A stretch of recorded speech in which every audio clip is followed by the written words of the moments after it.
Alors salut, j'ai enfin reçu mon colis qui doit contenir un vélo électrique.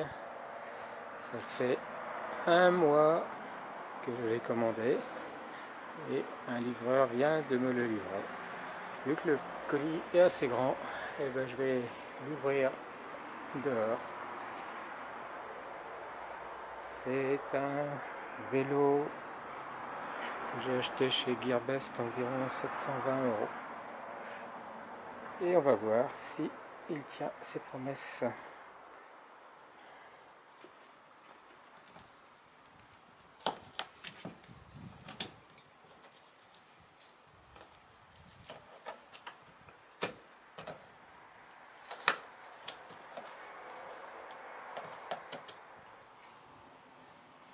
Alors, comme on peut le voir, le colis a bien voyagé, il n'y a pas de souci. Il y a beaucoup d'agrafes.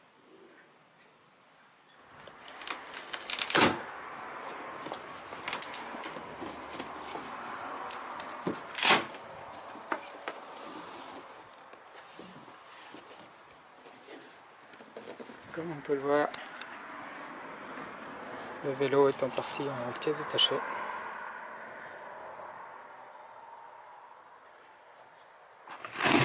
On retrouve sur le dessus la batterie dans un pack avec des bulles en air, et puis les roues, le châssis.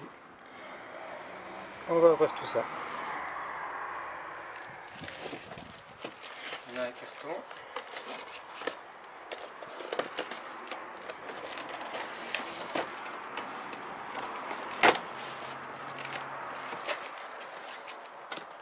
Le carton contient les pédales, un jeu d'outils,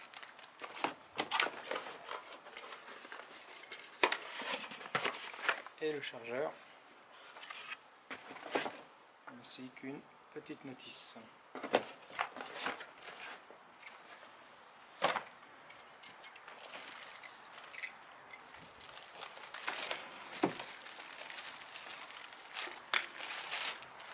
Et là ensuite la selle, qui sont de bonne facture, en tout cas qui sont rembourrées, avec des hauteurs.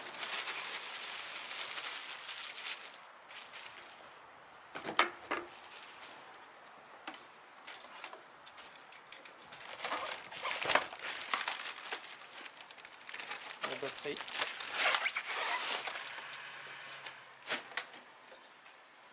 avec les clés, pas très lourde. Donc c'est une batterie 48 volts, 13 ampères.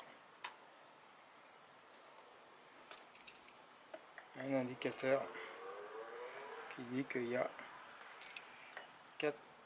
3 barres sur 4. Le scotch tient la clé.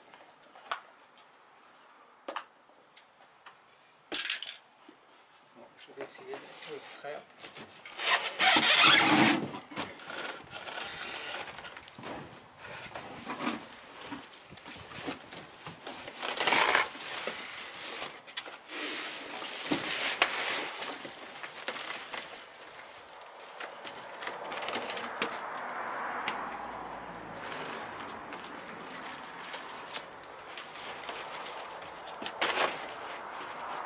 Voilà maintenant le vélo entièrement enlevé du carton et des plastiques de protection.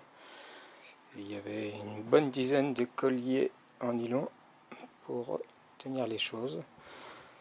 Et la bonne nouvelle, c'est qu'il ne semble pas y avoir la moindre marque ou souci causé par le transport et les chocs. Les choses que j'ai retrouvées dans le carton ici sont l'air que d'être des protections qui ont joué leur rôle. Alors avant de monter, on voit que c'est d'une qualité qui semble correcte à vue de nez. Du métal et du plastique au niveau des poignets, un écran LCD, des équipements Shimano et des boutons Laolé.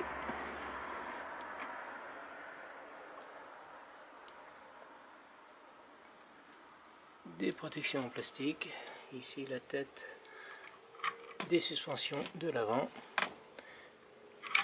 et ici la lampe LED de l'avant avec du métal de chaque côté. Le cadre en aluminium, la barre du haut octogonale, la barre du bas en format de pyramide un petit peu, le support de batterie en plastique renforcé légèrement en métal, des contacts pas dorés, le boîtier électronique qui fait quand même un peu cheap et pas forcément très étanche.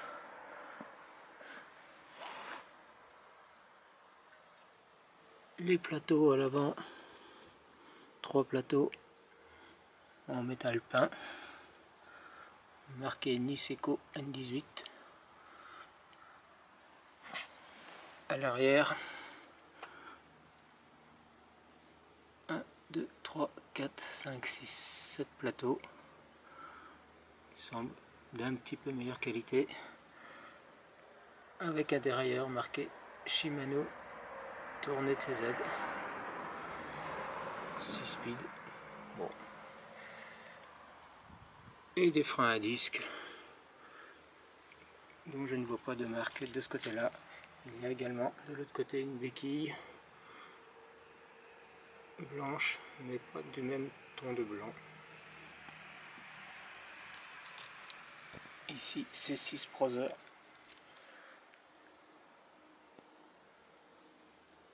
On notera également qu'il y a 2 jeux de clés. Un jeu de clés pour déverrouiller la batterie, qui était sur la batterie, et puis un jeu de clés dont je ne sais pas encore l'utilité, qui était fixé sur le guidon à l'avant.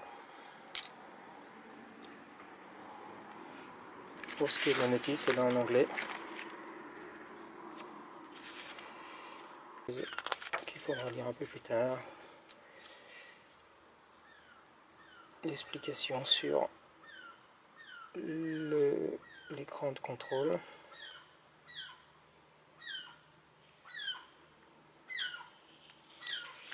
Et ensuite la notice de montage avec des photos de la roue avant, le remontage, mettre les pédales et mettre la batterie.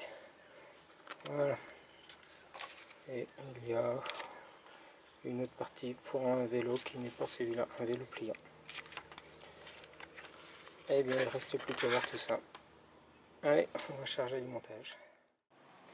Voilà le vélo fini de monter. Il aura fallu un petit quart d'heure.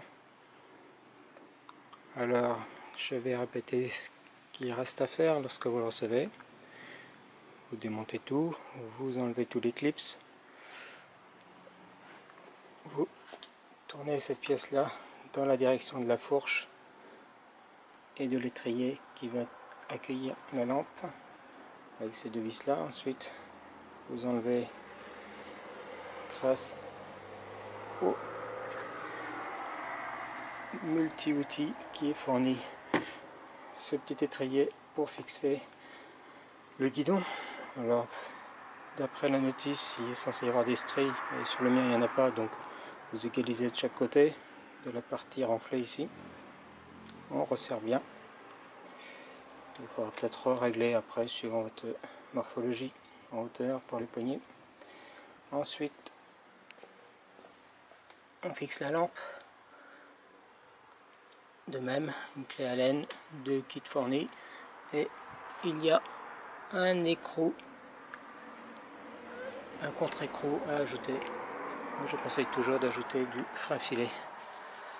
Ensuite, en faisant bien attention d'enclipser le disque, on dévisse complètement ces vis plus écrou.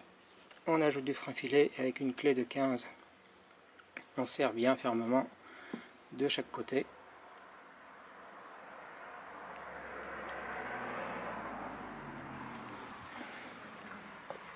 Pour les pédales, elles ont un sens, il y en a une qui a un pas à gauche et un pas à droite, donc il faut faire attention puisque c'est de l'aluminium et c'est un peu fragile.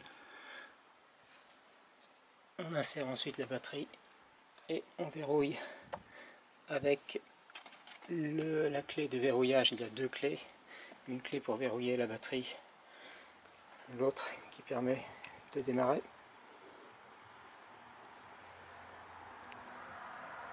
On met la selle à la hauteur que l'on veut, on peut s'aider des indications qui sont là. Il y a un témoin de charge ici avec 4 LED et je ne sais pas encore, mais il semble y avoir des témoins ici, ça doit être un report. Une fois qu'on a monté le tout, on peut resserrer ces vis là en veillant que la roue soit bien alignée avec le guidon. Ensuite, il ne restera plus qu'à allumer. Lorsqu'on allume, j'ai 4 LED sur 5 qui s'allument. Donc ça met le contact. Il faut ensuite allumer le vélo en appuyant sur M.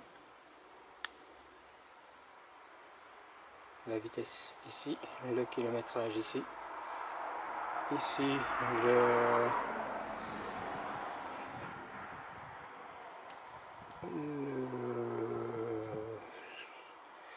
je sais pas. Et ici, le niveau de batterie. Ici, pour la lampe.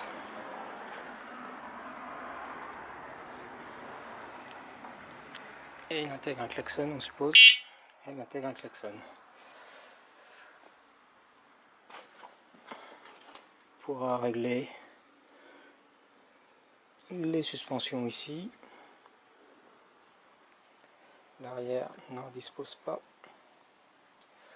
Pour être un petit peu plus confortable et un peu plus aux normes, on peut rajouter, ça c'est pas fourni, des garde-boue, des réflecteurs de roue, c'est obligatoire dans la norme française, et une lampe arrière, celle-ci est sur batterie, qui va se fixer sous le siège. C'est également obligatoire d'avoir une lampe arrière en Europe. Voilà, et bien il ne reste plus qu'à faire l'essai. Allez, ciao!